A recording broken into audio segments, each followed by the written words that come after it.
శక్తి అంటే దేశంలోనే ప్రపంచంలోనే అద్భుతమైనటువంటి శక్తి. ఇంతమంది ఉన్నారు, అందరు గట్టిగా చెప్పాలి నాతో పాటు. భారత్ మాతాకి, భారత్ మాతాకి. పిడికిలు పెంచి జై శ్రీరామ్, జై శ్రీరామ్. అందరికీ నమస్కారం. వచ్చే నెల 13వ తేదీన మన యొక్క లోక్సభకు దేశానికి సంబంధించినటువంటి ఎన్నికలు ఉన్నాయి.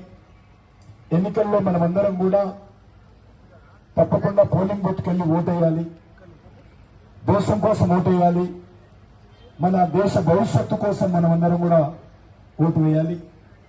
మనకందరికీ తెలుసు, నరేంద్ర మోడీ గారి నాయకత్వంలో గత 9.5 సంవత్సరాలుగా అనేక రకాల కార్యక్రమాలు. అది కరోనా వచ్చినప్పుడు మన ప్రాణాలు కాపాడినటువంటి వ్యక్తి, ఆ రోజు నుంచి ఈ రోజు వరకు ఉచిత బియ్యం ఇస్తున్న వ్యక్తి, కరోనా సమయంలో మరి వ్యాక్సిన్ ఉచితంగా ఇచ్చి దేశంలో ఉన్నటువంటి ప్రజల ప్రాణాలు కాపాడినటువంటి వ్యక్తి, పొదుపు సంఘాలను ప్రోత్సహిస్తూ ప్రతి సంఘానికి 20 లక్షల రూపాయల వరకు మరి బ్యాంకు నుంచి డబ్బులు ఇప్పిస్తున్న వ్యక్తి, మరి ఆ రోజు నుంచి ఈ రోజు వరకు ఉచిత బియ్యం, రేషన్ బియ్యము కరోనా అప్పటి నుంచి ఇంకా ఇస్తున్నాడు. ఇంకా వచ్చే 5 సంవత్సరాలుగా ఇస్తానని చెప్పి మాట ఇచ్చిన వ్యక్తి. మనం చూస్తా ఉన్నాం, కరోనా నుంచి ఈ రోజు వరకు ప్రతి వ్యక్తికి మరి ఉచితంగా రేషన్ బియ్యం ఇస్తున్న వ్యక్తి నరేంద్ర మోడీ గారు. అంతేకాకుండా ఈరోజు దేశంలో శాంతి భద్రతలు పూర్తిగా పరిరక్షించాడు.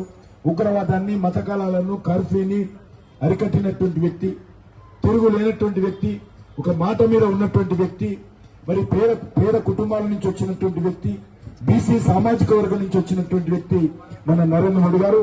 కాబట్టి మొదటిసారి స్వాతంత్రం వచ్చిన తర్వాత ఒక బీసీ ప్రధానమంత్రి ఈ దేశానికి అయిన విషయం మనం చేస్తాను.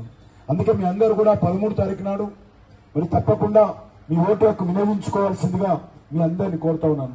నేను కూడా మీకు అందరు తెలుసు, 40 సంవత్సరాలుగా విద్యార్థిగా ఉన్నప్పటి నుంచి ఒకటే పార్టీలో ఉన్నాను. పార్టీ మారలేదు, భూములు కబ్జా చేయలేదు, ఎక్కడ కూడా ఎవరి మీద మరి ఎక్కడ కూడా నేను ఆ రకంగా ఎవరికి అన్యాయం చేయలేదు. నీతి నిజాయితీతో గత 40 సంవత్సరాలుగా పనిచేశాను. పార్లమెంట్ సభ్యుడిగా కూడా 5 సంవత్సరాలుగా మన యొక్క కరోనా వచ్చినప్పుడు మరి మీరందరూ ఆలోచించేయండి.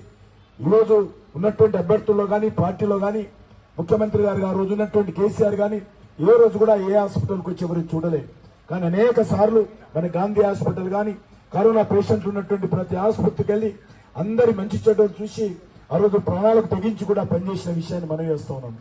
కాబట్టి ఈ రోజు కోరుతా ఉన్నాను, ఈ రోజు పోటీ చేస్తున్న అభ్యర్థులు కావచ్చు, లేకపోతే పార్టీలు కావచ్చు, ఏ ఒక్కరు కూడా కష్టకాలంలో రాలేదు. ఆ రోజు నరేంద్ర మోడీ గారు అందరికీ కష్టకాలంలో ఉన్నప్పుడు ఉచితంగా బియ్యం ఇచ్చాడు, ఆ రోజు అందరికీ వ్యాక్సిన్ ఇచ్చాడు, ప్రాణాలు కాపాడాడు. అందుకే మీ అందరిని కోరుతా ఉన్నాను, మరి వచ్చే 13వ తేదీన మీరందరూ పెద్ద మనసుతో అందరూ పోలింగ్ బూత్కి వచ్చి నరేంద్ర మోడీ గారిని నేను ఆశీర్వదించి ఈ దేశంలో ఒక పేద ప్రజలకు సంక్షేమం కోసం పనిచేసేటువంటి ప్రభుత్వము మనకు తెలుసు. నరేంద్ర మోడీ గారి నాయకత్వంలో ఏ రకంగా మరి రామజన్మ మందిర నిర్మాణం జరిగిందో తెలుసు. అయోధ్యలో రాముడి గుడి 500 సంవత్సరాల క్రితం కూల్చివేస్తే ఎవరూ కట్టలేకపోయారు. కానీ చివరకు నరేంద్ర మోడీ గారే ధైర్యం చేసి, సాహసం చేసి, అందరినీ ఒప్పించి, మెప్పించి మరి న్యాయస్థానం అనుమతితో అద్భుతమైనటువంటి 5 తరాల తర్వాత, అంటే 500 సంవత్సరాల తర్వాత మరి ఈరోజు రాముడు దూతగా, రామ భక్తుడిగా, రాముడు చేసినటువంటి ప్రధానమంత్రిగా ఉన్నత స్థానంలో ఉండి ఈరోజు రామ మందిర నిర్మాణం చేసినటువంటి గొప్ప వ్యక్తి నరేంద్ర మోడీ గారు. అలాంటి వ్యక్తిని మీరందరూ ఆశీర్వదించాల్సిందిగా, కమలం పువ్వు గుర్తు మీద ఓటు వేసి గెలిపించాల్సిందిగా మీ అందరిని కోరుకుంటూ సెలవు తీసుకుంటున్నాను. భారత్ మాతాకి, కమలం పువ్వు గుర్తుకే. అమ్మ, కాంగ్రెస్ పార్టీ ఇస్తాను 2500 నెలకు వస్తున్నాయా? మీకు వస్తున్నాయా? కొత్త రేషన్ కార్డులు వచ్చినాయా? పెన్షన్లు కొత్తగా వచ్చినాయా? ఉన్న పెన్షన్లు పెరిగినాయా? పెళ్లికి తులం బంగారం వరకు అని ఇచ్చింది ఇప్పటి వరకు. మరి రోజు కాంగ్రెస్ పార్టీ అధికారంలోకి 6 నెలలు అవుతుంది. 100 రోజుల్లో 2 నెలల లోపల అన్ని ఇస్తామని చెప్పి అధికారంలో కూర్చున్నారు రేవంత్ రెడ్డి. ఏమైందని అడుగుతా ఉన్నాను. కాబట్టి కాంగ్రెస్ పార్టీ వాళ్ళు రుణిస్తే అడగాలి.